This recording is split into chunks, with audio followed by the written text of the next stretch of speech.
ጌታቸው ረዳ ንትግራይ ኣብ ትግራይ ኮይኑ ሓሚስዋስ ንኣዲስ ኣበባ ሃዲሙ ሓሚስዋስ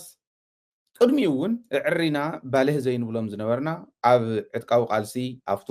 ኣብ መኸተ እዋን ኣብቱ ኢና ኢንተንሲቭ ናይ መኸተ እዋን እውን ጌታቸው ረዳ ዝዛረቦም ዝነበረ ዘውፆም ዝነበረ ቃላት ዋጋ ክፊሎሞ እዮም ንትግራይ ተቃሊሱ እዩ ከም ሃገር ኢልና ክንወስዶ ንኽእል ኢና ሽርሑ ከም ሽርሑ ናይ ካልኦት ተተንኮሎም ከም ተንኮሎም ናይቶም ተቃሊሶም ዝበሃሉ ነገር ግን ኣብኡ እናሃለዉ ኣብ በረኻ እናሃለዉ ዝዛረብዎም ዝነበሩ ንትግራይ ዋጋ ዘኽፈሉ ከም ዝነበሩ ሃይለ ጥራሕ ዝብሎም እንተይኮነስ መላእ ህዝቢ ትግራይ ዝፈልጦም እዮም ማለት እዩ ኣብነት ብኣግባቡ ኣስተውዒሉ ብዘይምዝራቡ ትግራይ ነምሓራ ሕነ ክትፈዲ ትመፅእ ዘላ ዝብል ብዙሕ መንእሰይ ኣምሓራ ንክለዓል ዝገበረ ነይሩ ኮሬክሽን ዘድልዮም ምስትኽኻል ዘድልዮም ዘረባታት ብምግባር ንፈልጦ እዩ ግን ንሶም ኣብ ቃልሲ እዋን ኣብ ስራሕ እዋን ዝፍጠሩ ስሕተታት እዮም እናበልና እናተታልልናሎም ዝመፃና እዮም ኢለ እየ ዝኣምን ካብ ኩሉ ላዕሊ ግን ትግራይ ሓላፍነት ሂዋቶ ኣሚናቶ ፕሬዚዳንት ኮይኑ ግዝያዊ ምሕዳር ንክመርሕ ዝተዋሃቦ ስልጣን ኣብ ልዕሊ ህዝቢ ትግራይ ቸቸ ኢሉ ህዝቢ ትግራይ ካብ ህፃን እስካዕ ሽማግለ ዋጋ ንክኸፍል ገይሩ ድሕሪኡ ከዓ ሃዲሙ ምስ ከደ ሕዚ ዝገብሮም ዘሎ ሎማዓንቲ እውን ዘቕርበልኩም ኣካል ናቱ ኮይኖም እዮም ዘልቁ ዘለዉ ጌታቸው ረዳ ሕማስኡ ቀፂሉ ኣሎ እቲ ብጣዕሚ ዝገርም እተን ከምኡ ኢለን ንሱ ዝፀሓፎ ንሱ ዝሃበን ከም ዘለዎ ፅሕፋ ዘለዋ ሕግን ስርዓትን ዘይፈልጣ ሚድያታት እውን ክሕተታ ይግብአን ባህል እንዲኣነ ብጌታቸው ረዳ ዝምራሕ ህወሓት ዘውፆ ዋናዊ መግለፂ ኢለን ዝለጠፍኦ ኣብ ትግራይ ዘለዋ ሚድያታት እውን እንተይተረፈ ብዝገርም ኩነታት ህዝቢ ትግራይ እንደገና ናብ ሕማሶ ንክኣቱ እንደገና ናብ ዘይወፆ መከራ ንክኣቱ ዝገብሩ ፅሑፋት መልእኽትታት ዝሕለፈሎም ኮነ ኢለን ብጌታቸው ረዳ ዝምራሕ ማእኸላይ ኮሚቴ ህወሓት እዮም ዝብሉ ከምዚ ኢሎም የውፅዎ ማእኸላይ ኮሚቴ ናይታ ውድብ እኮ ሓደ እዩ ታውድብ ጉባኤ ገይራ እያ ናብ ጉባኤ ዘይኣተዉ ኣባላት ማእኸላይ ኮሚቴ ኮይኖም ዘይተመረፁ እዚ ጥራሕ እንተይኮነ ካብ መሪሕነት ይትረፍ እሞ ካብ ኣባልነት እውን ዝተባረሩ ሰባት ብሽም ህወሓት ንክነግዱ ንሳቶም ዝፀሓፍዎ ዝባዝንኪ እንዳለጠፋ እንዳመሓላለፋ ዝቐፅላ ዘለዋ ሚድያታት ትዕግስቲ ክገዝኣ ምግባር ኣድላይ እዩ ብፍላይ ኣብ ትግራይ ዘለዋ ናይ ኢትዮጵያ ሚድያታት ስርሐን እዩ ጌታቸው ከምኡ ዝበለ ፅሑፍ ኣውፅኡ ክሕግዞም እንተኽኢሉ ዕላማ ናይ ኢትዮጵያ ከሳኽዕ እንተኽኢሉ ኣጀንዳኦም እዩ ስርሖም እዩ ንሶም ስርሖም እዮም ዝሰርሑ ዘለዉ ክንብል ንኽእል ኢና ኣብ ትግራይ ኮይነን ግን እታ ውድብ ማእኸላይ ኮሚቴ ኣብ ፍሉጥ ኮይኑ እንዳሃለወ ጉባኤ ዘካየደት እሞ ብስሩዕ ሕግን ደንብን ናይቲ ውድብ ተኸቲሎም ዝኸዱ ዘለዉ ኣመራርሓ ዘለውዋ በቶም ዝሓድዋ ተተኪኦም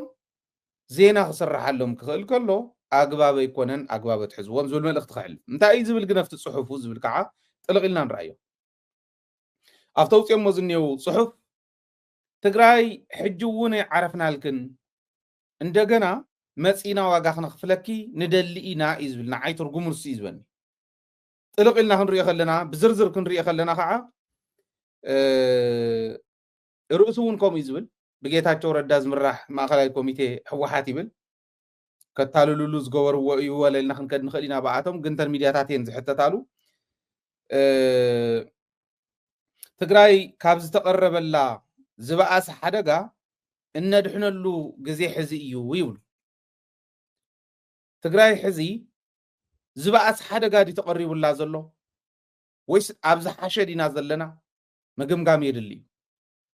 ሃይለ ዝብለኩም ኣይኮነን ኣመራርሓ ህወሓት ዝብለኩም ኣይኮነን ወይ ተኻሊእ ዝብለኩም ኣይኮነን ኣብ መሬት ብጭቡጥ ኣብ መሬት ትግራይ እንሪኦ ሕዚ እንታይ እዩ ተስፋ ዲ ዘለና ዝተቐየሩ ነገራት ኣለዉ ዶ እንተነኣሰ ካብቱ ጌታቸው ዝበሃል ወዲ ዝሕምሶ ዝነበረ ግዜ ዝሓሸ ደለና ወይስ ዝበኣሰ እዚና ክንግምግም ዘለና ኣብ ትግራይ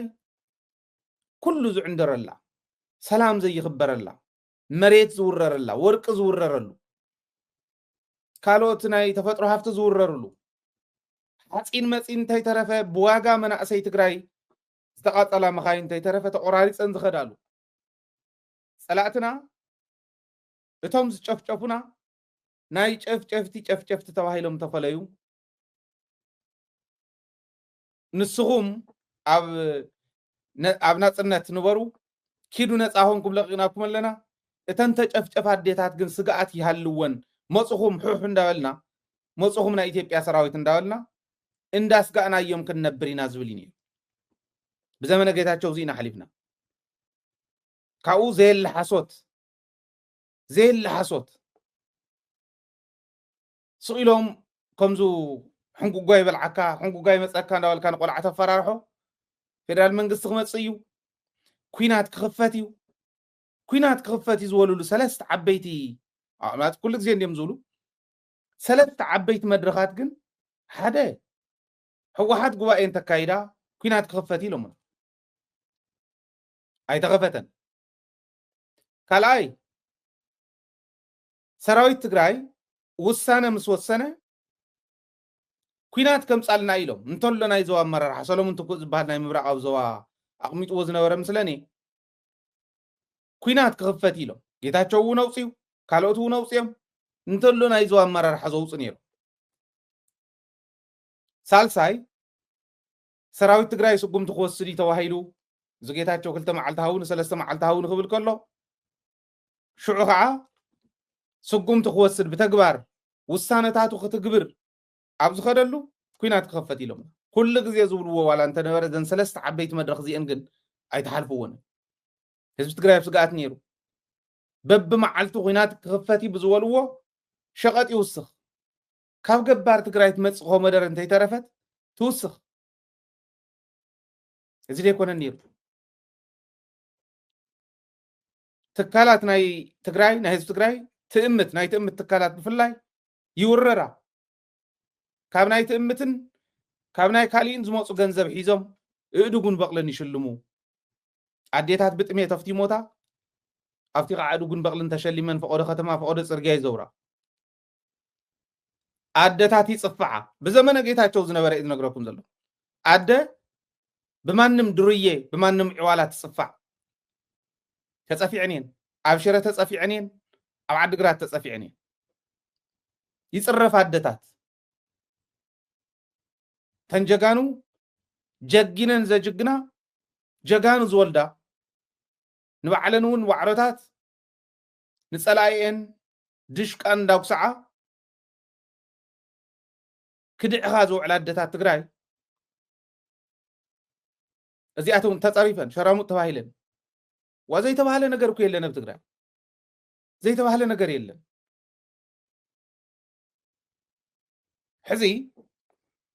ሕዚ ኢና ክነድሕን ይብል ጌታቸው ሕዚ ኢና ክነድሕኖ ካብቲ ተቢሉላ ዘሎ ተሓሲቡላ ዘሎ ሓደጋ ነድሕነሉ ሕዚ እዩ ይብል ትግራይ ኣብ ሓደጋ ከም ዘላ ንርዳእ ኢና እንተነኣሰ ግን ብዘመነ ጌታቸው ካብ ዝነበረ ሕዚ ይሓይሽ ብምንታይ ከም ዝቆፀርክዎምን ካልኦትን ግዕዘታት ናይ ጌታቸው እዮም ጌታቸው ፕሬዚዳንት ግዚያዊ ምሕዳር ኮይኖም ዝነበረሉ እዋን ዝነበሩ ግዕዘታት እዚኦም እዮም እዚኦምን ካልኦትን ውዳበታትና ይፈርሳ ኣብ ደገነ ውሽጥን ዘለዉ ውዳበታት ይፈርሱ ቃልስና ንታሕትን ቁልቁል ይኸይድ መሬትና ይሽየጥ ተፈናቀልተ ይምለሱን መሬትና ይሽየጥ ግን ኣብ ደገ ዝነበሩ ውዳበታት ፈሪሶም ዘይተገበረ ነገር የለን ብጌታቸው ግዜ ማለት ትግራይ ናይ ውድቀታ ጫፍ መርኣያ ክኸውን ኢለ እየ ዝኣምን እዚኡ ሳላ ጀጋኑ ሰራዊት ትግራይ ክመዓራረ ምስ ጀመረ እንታይ ርኢና ናይ ነዳዲ ልያቡ ክትሓዝር ኢና ካብታ ጌታቸው ዝኸደላ ነዘ ስግረዶብ ኣብ ስግረዶብ ዝሰርሑ ሰባት ይተሓዝ ኣለዉ ንሪኦም ኣለና ናብ ስደት ዝኸዳ ናብ ስደት ዝኸዱ ኣታሊሎም ዝወስድዎም መናእሰይ ይምለሱ ንሪኦም ኣለና ነዚ ኣብነት ዝኸውን ኣብኡ እናሃለና ኣብነት እንዳበልና ክንከይድ ኣብ ናይ ግሊ ኣካውንተይ እውን ለጢፈ ርኢኹም ኢኹም ኣብ ናይ ደደቢት እውን ተለጠፈ ርኢኹም ኢኹም ቀኒና ኢና ከም ዝበሉ እንዳለጠፍና ይተሓዙ ኣለዉ ኣብ ስግረዶብ ዝሰርሑ ዝነበሩ ንኣብነት ብዕለት 23 ትማሊ ማለት ብዕለት 23 ትማሊ ኣብ ጣብያ ሰላም ወረዳ ታሕታይ ቆራሮ ብፀጥታ ኣካላት ዝተታሕዙ ኣብዚ ባይዘወይ እቶም ፀጥታ ኣካላት ክምስገኑ ኣለዎም ፖሊስ ኣዛዚ እዚ እዩ ናይቲ ወረዳ ተገረላይ ማዕሾ ብልቢ ክምስገን ይግብኦ ማለት እዩ ካልኦት እውን ከምኡ መሳርሕቱ ከምኡ እዚኦም እንታይ እዮም ገይሮም ትሪእዎ ዘለኹም ዘን ህፃናት እዚአን ገና እየን እዚአን ቲኔጀርስ እየን እዚኣተን ናብ ዓረብ ሃገር ክወስዱ እዮም ተታሒዞም እቶም ሰባት ተታሒዞም እዮም ኣብ ኣካውንትና ለጢፍና የለን ኣብ ናይ ደደቢት እውን ኣሎ ብናይ ግሌ ኣካውንት እውን ኣለኩ رأيوه تتحيزهم يوم حيزهم يوم زين رأيوه لقال جنا من أسي جنا واصوتات زين تفين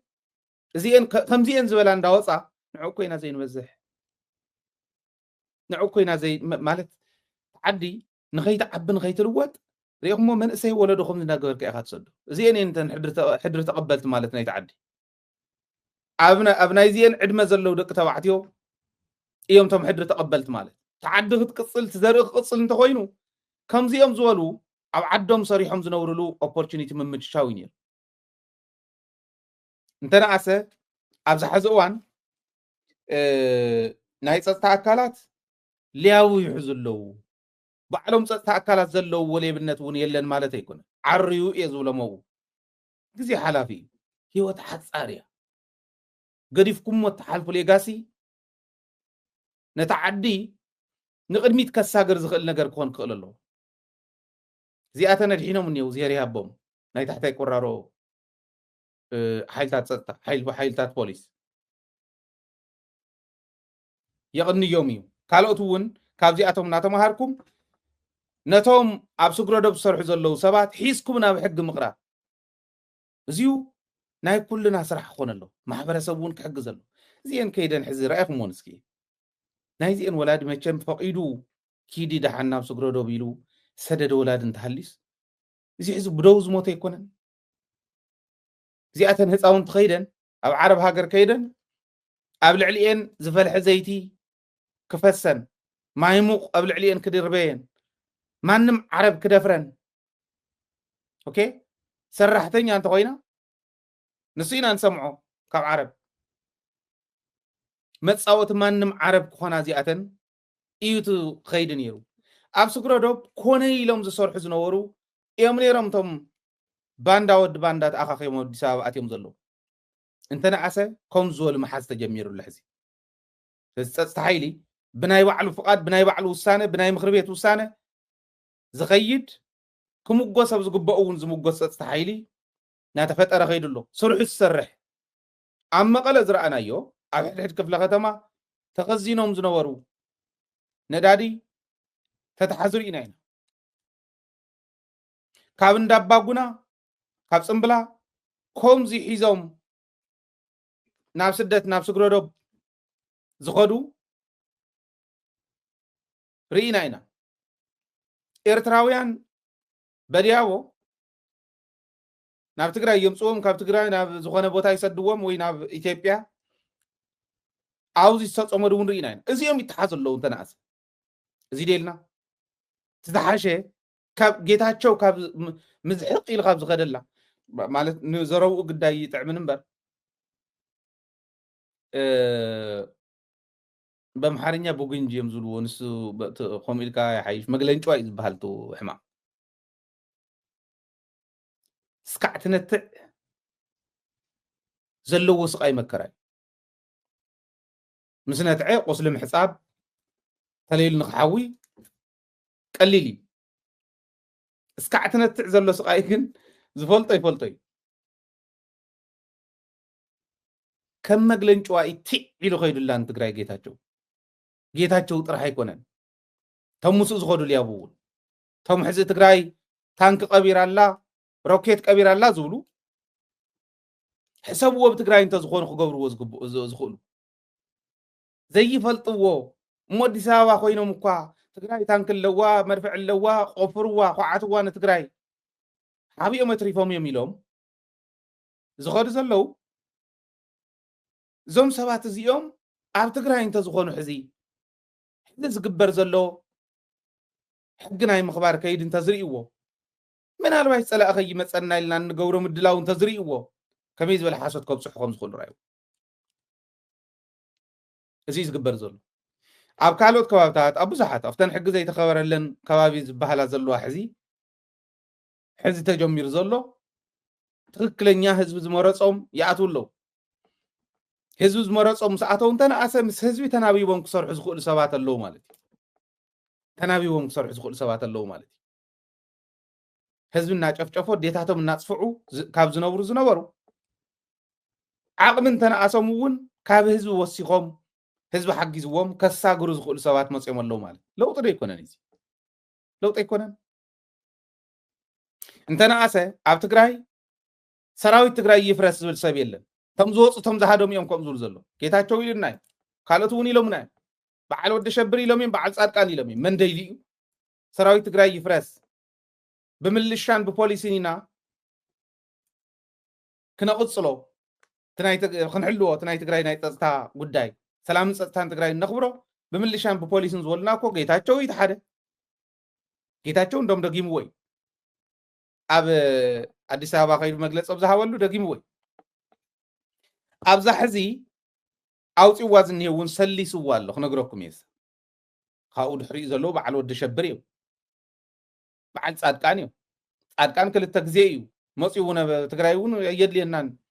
ክጋሓጥ ኣለዎ ኢሉ ናይ ኢትዮጵያ ሰራዊት ይምጻእ ካብ ዓይጋ እስካዕ ቦርደር ናይ ሕሞራ ኦምሓጀር እስካዕኡ ሰራዊት ኢትዮጵያ ክሕዝ ኣለዎ ኢሉ ሰራዊትና ክፈርስ ዝደልይዎ ቶም ሃዲሞም ዝኸዱ እምበር ተብ ትግራይ ዝኒሄ ይኮነን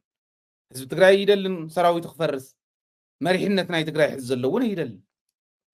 أنت اللي تسراويت أيدلن ناس أن تقرأ أنت ترجع جزء فتصم عدي أتون فتصم جزاء أتون زبالة من النتون كبرون كي يتحس كي يجهز به وتفرم مزوجي تسراويتون مالتي سلام أنت تملي سمت أم قول زخول زول كنرينا ካብ ሓደጋ ነድሕና ትግራይ እንደም ዝብሉ ሓደጋ ዝብልዎ ኣብኡ ንሕወሓት ስኢሎም ዝገደፉላ ይብሎም ነፍቲ ፅሑፍ ከም ዝረኣኹሞ ሕወሓት ትበሃል ናይ ልያቡ ክብካብ እዮም ዝብልዋ ንሕና ሕወሓት ኢና እንዳወልስ ሕወሓት ናይ ልያቡ ክብካብ እያ ስልጣን ደለይቲ እዮም ስልጣን ደልዮም እዮም ከም ዝኸዱ ዘለዉ መሬት እዮም ዝሸጡ ስለዚ ስልጣን ከይሕዙ መሬት ከይሸጡ ከምዚ ከይገብሩ ካብ ጉደድሕና እቲ ብኢትዮጵያ ዝመፀልና ዘሎ ውሕጅ ናይ ሓው ውሕጅ እሳተ ጎመራ ኮይኑ ንትግራይ ክልብልባ ክበልዓ ከም ዘይነበረት ገብራ ዝመጽ ዘሎ ንዕኦም እንታይ ኣብ ትግራይ መሬት ከይስረቕ ይብለካ ካብኦም ንላዕሊ መሬት ዝሰርቕ ኣይነበረ መሬት ሸይጥ ኣይነበረ ካብኦም ላዕሊ ገንዘብ ዘጠፈ ኣይነበረ ካብኦም ላዕሊ ንህዝቢ ትግራይ ዘራኸሰ ዘመራስሐ ኣይነበረ እንተነኣሰ ናብ ዝሓሸ ተሰጋጊርና ኣለና እንታይ እዩ ዝተርፈና ሕዚ نزن كم زين زولا مناسي كم زين زولو مناسي أو دك توعتي ون كي يطفونا كي يسددوا أوكي كاب سدت كنا دحنا منتقينا عاب تقرأي صريحهم زول علو عدل مفتار سناي من محدار من قاسي إزيون خنقص انتقينو هزبي بعلوانا اتو سلطان كوينو كزلق ندحر غير كاي إزي تاتي زدر بريزيدانت مستشومه مسز بخوين يسرح أيسرحني ولي قفقف مسز بخوينا واقون نهبو أيسرحنا يبل مسز بخوين خسرح اللو يتعود بكرحنا اللو نتسراويت بروتيكت قبرو خل اللو هزبن سراويتن هزبن ودبن هزبن جزياو محدارن إن داتنا تخيلو زيوم كجبر زخوليا مجوح سنة عن الرجاجز نخلينا كالوت بدم بكيرنا كن صرحهم من نخليهم أفلا لاينا ندحرت قديفنا هايبل تقرأي ندحري زي أمويلنا يندينا زي كتلو مينوس قد فوقي بغورة يا قديفة نسبحن بتاز بحلول جدفن دو أفلا لايكم كفيلكم ندقلي وابوت حتى يترفقوا شم جيلا مامي أفلا لاينا نقلي دهالينا أفلا لاي نحنا مديبنا كحوحات مديبات كاس حوحات نفس سلطان الصوت ياتكاس نحوحات كتكحدا يبل كان يدف ودب كارحن مس ودب كاتماخر تواهيلو تازمدبت تودب لميناتو كندي ግዜ ድዮም ስራሕ ፈጻሚ ኣኼባ ከካይዱ ኢሎም ጌታቸው ስለዘየለ እንዳበሉ ንዑ ይምፃእ ድሓን ንፀበዮ ንተዓገሶ እንዳተባሃለ ተፀንሐ ክንደይ ድዩ ሕዚ ድዩ ተፈላላይ ተራእይዎ ሕዚ ድዩ ኣፈላላይ እንድሕሪት ገዲፍካ ምርዳእ ከም ዝከኣል ተራእይዎ ክዓርቁ ዝመከሩ ውሕዳት ኣይኮኑ ካብ ኣሜሪካ እንተይተረፈ በሪሮም ንዑ ኣተው ስልጣነ ይሕደገ ኣለኹ ኢሉ ዝወሰዶም ብዙሓት እዮም ንፈልጦም ኢና ኣብዚኡ እንዳገለፅናዮም ፀኒሕና ኢና ሕዚ ድዩ ተራእይዎ እዩ ጽቡቕ የፈላላይ እንድሕሪት ገዲፍካ ምኻድ ተረዳዲእኻ ምኻድ ግን ዝኾነት ሸላኽ ምእተዊት ንጌታቸውን መዳኽርቱ መንጨባጭብቱ ክትከውን እሞ ኣትዮም እንደገና ኣዴታት ከራኽሱ ኣዴታት ከዋርዱ ህዝቢ ትግራይ ከምታ ቸቸ ኢሎሞ ዝነበረ ቸቸ ክብልዎ እዚኣ ዕድል ንክትፍጠረሎም ዝኸድዋ ዘላ ማንም ኣይሰምዓኩም ኣፈላላይና ሽግር የለን ንእለ ሓቢርና ትግራይ ነሳግር ሽግር የለን ነሳግር ምስኣተኹም እንተኣቲኹም ንትግራይ ወይ ብደገ ኮይንኩም ኣብ ልዕሊ ህዝቢ ትግራይ እትገብርዎ ፀለመን ናይ ህዝቢ ትግራይ ናይ ምጥፋእ ወፍርን ጠጠወብሉ እዚ ጠጠወብሉ መጀመርያ እሱ ጌርካ እያ ትግራይ ኣፈላላይና ኣሊና ነሳግራ ዝበሃል ትግራይ ታንክ ቀቢር ኣላ እንዳበልካ ኣብ ዘይብላ ትግራይ ንክተኩዕት በል እንዳበልካስ ኣፈላላይና ኣሊና ንኺድ ይበሃል መንእሰይ ትግራይ ተሰዋኣሉን ሕዚ እውን ክስዋኣሉ ተዳሊሉ ዘሎ ሃገር ክትኮን እያ ትግራይ ኢልካ ብተስፋን ብተግባር እውን ተሰሪሑ ክየድ እዩ ክበሃል ከሎ እዚኡ ሙቕ ክብለኩም ከሎ ትዛረብዎ እምበር ዝኸውን ነገር ኣይኮነን ሕልሚ እዩ ኢልካ ከምቶም ፀላእቲ እናተዛረብካስ ኣፈላላይና እንድሕሪት ገዲፍና ንኺደ ይበሃል ከመይ ጌርካ ኣይተፈላላይ እንድሕሪት ግደፍ መጀመርያ እኮ ሓደ ክገብረና ዝኽእል ናይ ትግራይ ጉዳይ ክኾን ክእል ኣሎ ተጋሩ እንተኮይንና ናይ ትግራይ ጉዳይ ፍጹም ብምንም ዓይነት ተኣምር ኮምፕሮማይዝ ዘይንገብሮ ብምንም ዓይነት ዋጋ ዘይንዋገየሉ ዕላማ ክኾን ኣሎ ኣብኡ ክትኮን ክትክእል ኣለካ ጌታቸው እዚ ክብል ከሎ የመንግስት ስልጣን ካልተቆናጠጠ በስተቀር ከቀበሌ እስከ ክልል አስተዳደር ከቻለ ፌደራልን ካልተቆጣጠረ ሪሶርስ ካልበዘበዘ ካልመጠመጠ ይሄን ላይ ተመስርቶ አባላት ካልመለመለ በስተቀር በፈቃደኝነት ላይ ተመስርቶ በትግል ላይ ተመስርቶ መቀጠል ይችላል ብሎ የሚያምን ሊደርሺፕ አይደለም እዝን ህዋሓት ይቆም ዝውዘሉ ህዋሓት ይይል ይግነው ጽዎ ዝኔት ተደብዳቤ ማዓት ዝባዝን ከዘለዎ ማዓት ርስሓት ዘለዎ ደብዳቤ ሒዙ ክውፅእ ከሎ ህዋሓት ይይል ይዘውፅ ንህዋሓት ግን ከምዚ ገይሩ ብደገ ኮይኑ ንጸላእቲ ጽቡቕ መትሓዚ ይቦም ጽቡቕ ማለት ነንባዕልካ ትባልዕ ከም ዘለኻ ጽቡቕ ገይሩ ይቦሞ ንህዝቢ ትግራይ ክሽውድ ግን ኣፈላላይና እንድሕሪት ገዲፍና ኣብዚ ወፂኻ ዲኻ ኣብ ኣደባባይ ዲኻ ደኣ መፈላላይ ክትኣሊ ኣብ ኣደባባይ ምሰውዓልካዮ ኣብ ሚድያ ምሰውዓልካዮ ዲ ፈላላይ ዝዕረ ኣፈላላዩ እንድሕር ነይሩ እውን ከፍ ኢሉ እኮ ከም ሰብ ከም ሓደ ፖለቲካዊ መራሒ ከፍ ኢሉ ምዝታይ እኮ ክኽእል ኣሎ እዚ ዘይኽእል ሰብ ዝላገፀሉ ዘሎ ህዝቢ ትግራይ እሞ ዳግማይ ክላገፀልካስ ከዓ እዩ ህወሓት የተሰፋበት እኔ ያልኩት ብቻ ነው 100% የትግራይን ህዝብ እንደ ሌላውንም ከተቻለ መምራት ያለበት የሚል አደገኛ ቶታሊታሪያን እምነት መላቀቅ አለበት የሚል በአሁኑ ሰዓት በታተነ የህወሓት ሁለት ቡድን የሚባለው ሶስተኛ ከሌላ ሰፈርም ጨምሮ አንድ ላይ ቢሆን የትግራይን ህዝብ ችግር 50% መፍታት አይችልም ሐቁ እዩ እዚኣ ሐቁ እዩ እዚኦም ተተወሲኾሞ ቶም ዘንቆሩ ዝበሎም ለገሰ ከም ዘንቆረን ህቢ አንቂሮም ንግስ ዘይብሎም ተበታቲኖም ዝኸዱ ዝመለቁ ሞያ ዘይብሎም ማለት እዮም እዚኦም ሞያ ዘይብሎም በዓል እዚኦም ተተወሲኾሞ አንድም ችግር ሊፈታ አይችልም ትክክል ወላ ሓንቲ ችግር ክፈትሕ ይኽእል ክነጽህ ይኽእል ኣሎ ነዚ ጽቡቕ ኣብነት ህወሓት በዓል ርያትና ህወሓት ጉባኤ ካይዳ ማእኸላይ ኮሚቴኣ ምስ መረፀት ሓሰውቶም ምስ ፀረገት እስኪ ዜሬሪኢኹም እዚኣ ዝብላ ኣጀንዳ ኣብዛ መዓልቲ እዚኣ ኣካይዶም ኢልኩም ንገሩኒ ከም ኢልኩም ንገሩኒ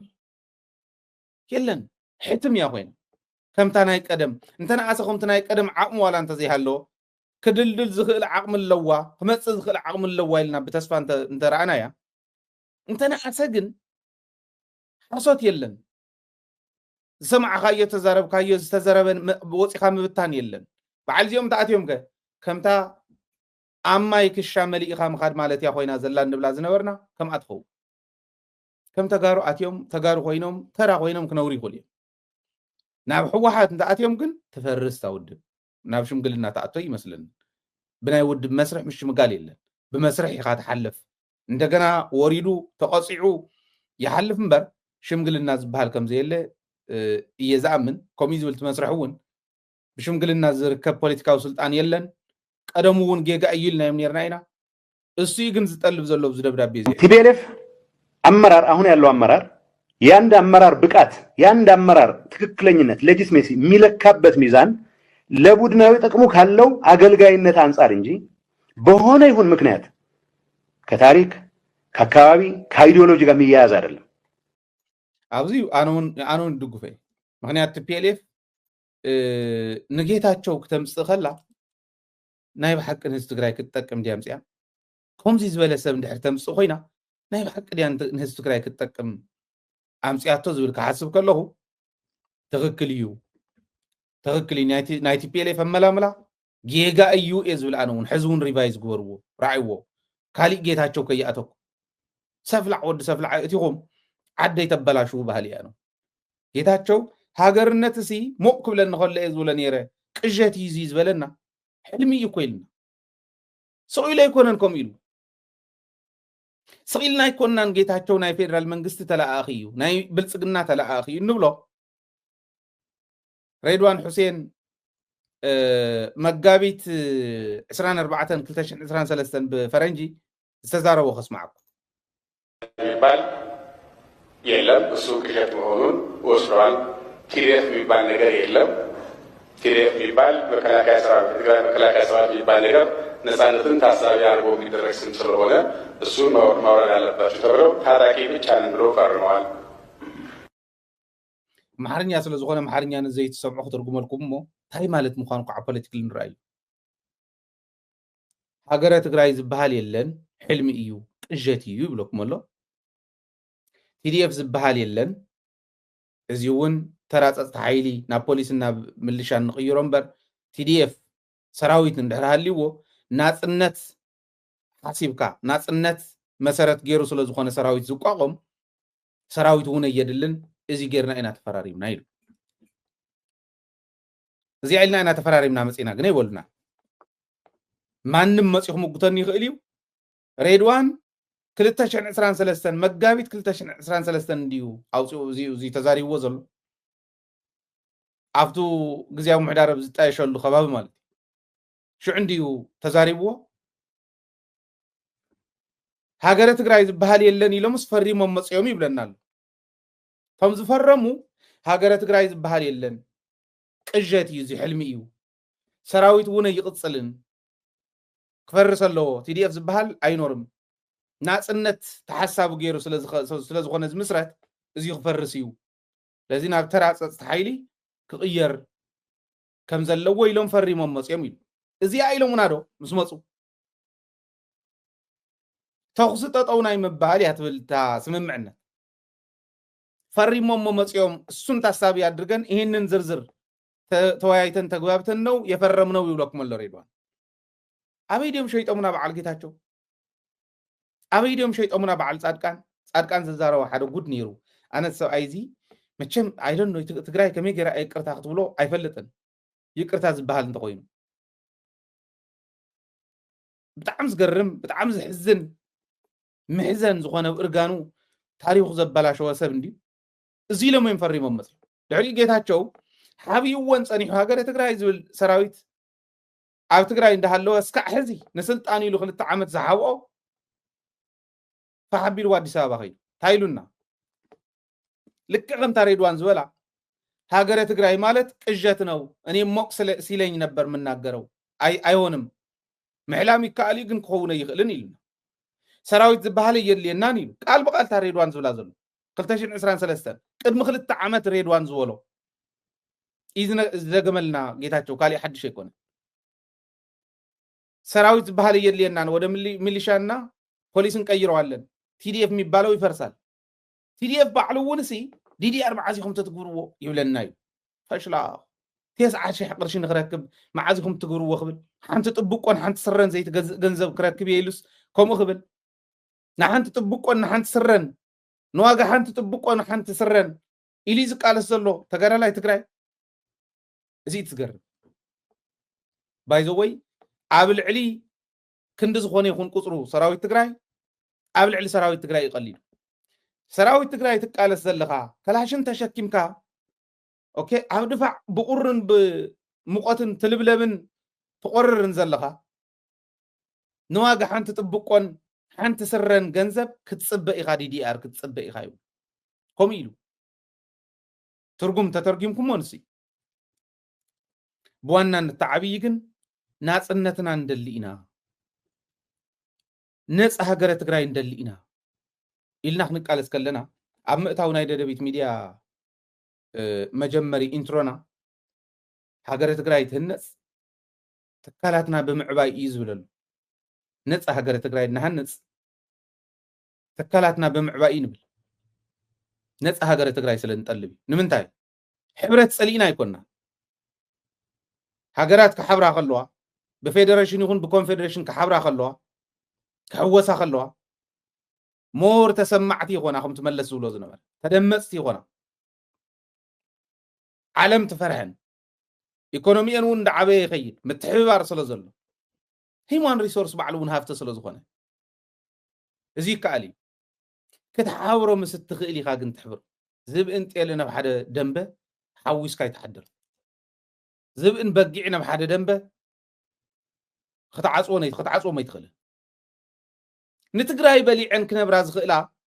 ندحر كوينن نصا يزخون بدقاي كعا اوردر يحلو دنبر يحلو يبال نهزب تقراي نا 10 مليون زخون قلبت انتقراي ازلاتنا زيري ريكم تزحيقو زي ودا ريسورس زلوا مريتا زورق كالو زوقل امونتي حرسكا ريسورس وانتي وصخاخ تنورل لتغل سالاتهم جوغان ولدنا تسرحو قصتات زلوا كتقونا تغل عدي ني عالم ايكونومي كتسحب تغل ماغنيت كوينا كتسحب تغل عدي هيسكا تقراي مقلاب ديغا ابي نحنا نخالي انترفن ايورساليم زغيركو انتاي كقونا دي انتاي كقونا يزغير هايمونتاو غعزو كوين ايورساليم زغير هايمونتاو حوص اكوين ايورساليم زغير مونس انت خوين انت تقراي كمص زغل كسان مالت دي اتا بحتاوي تصلات اتونن عدي اتا بحتاوي كريستوس مجمريا خاب استقبل عدتات حنت زغونت عدي اتا بحتاوي ناي كلنا هايمونتات مئتوي تبر زغونت عدي زيركا زيت ودኦም نتأمر كاب حدا خوح استسرحو قدامات بيت كريستيان طرح يكونن معات هنصاتات زلو معات بيت كريستيانات زلو وعدي مزوم روكيون تشيرش سبال كاب حدا من تسرحو عالم زيركا زي ترخو محاولتات زلو وعدي ناي مجمريا ناي بعلا غنزب ناي بعلا كرنس زنبر عدي ناي بعلا فيدل زلوا ناي بعلا فلسفنا زلوا زي ما ان قنيان كاليان ون ناي بعلا زغونت مجمار زغونت عدي نزي اخو غبن مص طرح يقلون حزب تግራይ زلالمو داخو اينا يقول بعل ولد سلاس انا خقرب ريو خمي حفيرو لي مسلكم محفر زغونه سب نحناس داخو سلا زغون ناس دموز كنو سخين خيلن دموز كنو سخين خيلن حزب دخا امره سلا زغون انت عدز مرحا زلو دحان زغون امره زلو مرحت انت مصيوم ግን يخم زول ريسورس ولا ديبلن اينبم دي እዚኦም እዮም ዝመርሕዋን እዮም እና ናይ ኢትዮጵያ ድሌት መጋቢት 24 2023 ሬድዋን ተዛረቦ ናይ ጌታቸው መግለጺ ተመሊስኩም ታ ናይ ሬድዋን ብሙሉ አንተሪኹማ ኤግዛክትሊ the same አብሪኦት ኮይዱ ተዛረቦውን the same ማዕረ ጌታቸው ዝወለ እዩ ዘሎ ስለዚህ أفلالاينا ندحري تقريبنا تقراي نساقر مالتاي مالتي صبوق كو إنير بحساب درجة فلالاي نقدفو ما تقراي نساقر هاي لنتا يلكا ጌታቸው እንታይ ያለካ ደብረጽዮን እንታይ ያለካ ካሊ እንታይ ያለካ ተባሂሉ ዘለና ጽሙቕ አቢልና እቲ ጽፉፍ ንህዝቢ ትግራይ ከሳግር ዝኽእል ትሕዝቶና ንቅድሚት ተነቅርብ ዳ ጽቡቕ እንዲ ነይሩ እዚ ግበር ኢልና እኮ ኣነ እኳ ዝለመንኩ ይኣክልን ጌታቸው ኣነ ባዕለይ ዝለመንኩ ይኣክልን ግደፍ እንዶ ዓቅሚ ትግራይ እንደተጠቀም ክንሕግዘካ እንዶ وزي بلنا يكون بسبب سديدنا ون ببعليه حزدي ترى مرقينو صحيفو والله مالك من الواش ني اولاي ني كلام سيوم لي مخول مرقينو صحيفو والله مالك كم زغبر تزخون نيرو كو يتعدي تقراي نيرو مرح نيري ግብረ እከ በዓል አሰፋ አብርሃም ማኸርት ገይሩ ገንዘብ እንዳምፀኻ ካብ ገንዘብ ሚኒስተር ገንዘብ እንዳወረርካ ካብቲ እምት መንእሰይ እንዳታለልካ ህዝቢ ትግራይ ንሓመስካ ዝነበርካ ነዚኦም ግሒጥዎም ክምለስ ማለት በዓል አሰፋ አብርሃም ማለት እዩ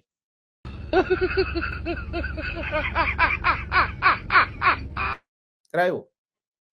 ኣብ ገንዘብ ሚኒስተር أفتح برادو إلين هي سفاورة